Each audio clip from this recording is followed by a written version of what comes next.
second part of the 24 finger combination exercise that really helps with string skipping. So what you're going to want to do is you're going to want to get a metronome.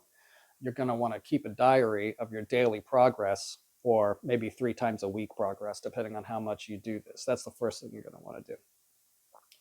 Then after that, what you're going to want to do is you're going to want to set your daily tempo, which is probably going to be, usually I base my daily tempo on the previous tempo from the week before. So let's say this week I'm able to do it at 100 beats a minute. By next week, I either am comfortable raising it to say 103 beats or 105 beats a minute, or I'm not, and I stay at 100 beats a minute until I am. So that's how you work your daily tempo. You either increase it from where you left off, or you don't, depending on your comfort level. So what you want to do is, you see the columns 1, 2, 3, 4, 1, 2, 4, 3, 1, 3, 2, 4, etc., all the way through the handout that's going to show up on the screen. In the last video, those numbers represented fingers because this was about finger dexterity. So each one of those numbers related to a specific finger. Now they're going to relate to a specific string. And it doesn't matter what strings as long as they're adjacent. So you can either take the top 4 strings, you can either take the top 4 strings or the middle 4 strings or the bottom 4 strings. It doesn't matter as long as they're adjacent strings. That's the point. So 1 is going to represent string 1, and I'm going to do an A major triad. 1 is going to represent the top string. 2 is going to represent the second string. 3 is going to represent the third string. 4 is going to represent the fourth string.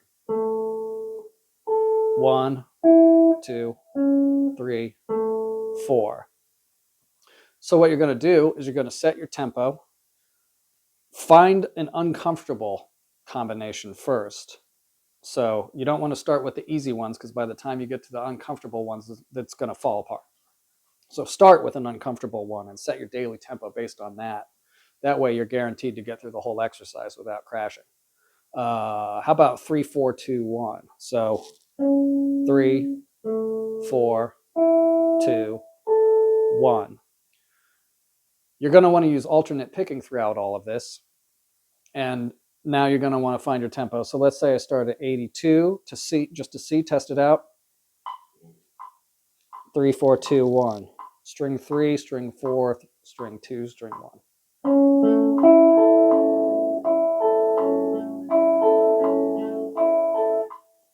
Okay, I was comfortable with that. That's cool. If it's too much, bring it down 5 beats a minute and try that.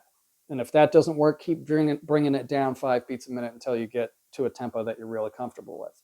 And the opposite is true also.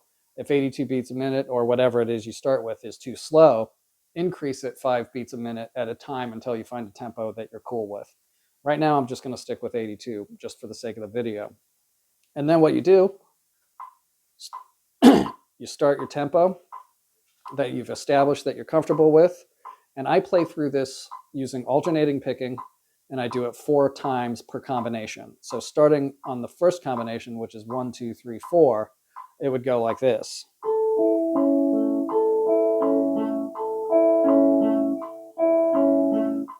Next combination, 1, 2, 4, 3.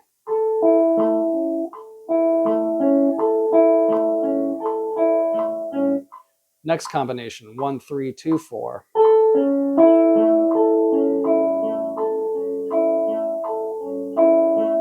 And that's it. That's the exercise. You play through all the combinations. You don't want to stop. You just want to play through all. I mean, you can stop in between one and the next one. 1, 2, 3, 4, and then stop and go into the next one. But you want to make sure your tempo is solid. If you make 2 mistakes on any one of these, you got to stop and you got to drop that tempo down. The last thing that you want to do is practice mistakes. You want to keep this. This is very much about accuracy, and it's very much about consistency. So you want to find the tempo that you can get through that day. So what you'll end up doing if you're keeping a journal is maybe you'll on Monday, you're set at 100 beats a minute. And I would keep it there for the week. Just keep it for a week. Raise the tempo no more than once a week. I would not raise it more than once a week. And when you do raise it, I would not raise the tempo more than 5 beats a minute.